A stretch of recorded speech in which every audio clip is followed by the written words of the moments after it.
All right, let's untangle this code collaboration chaos. Today, we're breaking down Git, GitHub, and version control. Picture this. Your team just wiped out 10 days of code. Absolute nightmare, right? How do you recover? Say you're building a calculator. One dev pushes the addition feature, but another writes subtraction. Conflict city.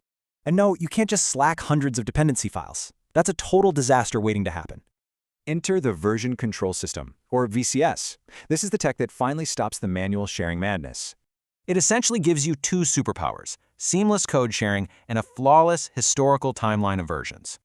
Boss wants you to revert a feature from 5 days ago? Boom. Versioning makes time travel instant. Okay, so the magic question is, how do teams actually share all these versions without breaking things? Historically, there's a huge divide. Centralized systems like SVN versus distributed models like Git. Centralized SVN uses one main server. If that server crashes, yeah, your whole team's workflow is dead. Git totally flipped the script. It's distributed. Every single developer has a full backup right on their machine. This distributed model unlocks forking. You can literally create your own totally independent clone of any original project. So here's that classic interview trap. Are Git and GitHub literally the exact same thing? No way. Git is the hidden engine, and GitHub, that's the shiny, UI-rich sports car built around it. Git itself is just a command line tool. It's open source and runs locally right inside your terminal. GitHub slaps a web interface on top. It gives you project management, pull requests, and a public sharing hub.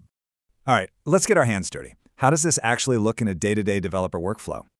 It all starts by typing git init. That initializes a brand new empty repository for your code. This quietly creates a hidden .git folder. It's the silent brain tracking every single change you make.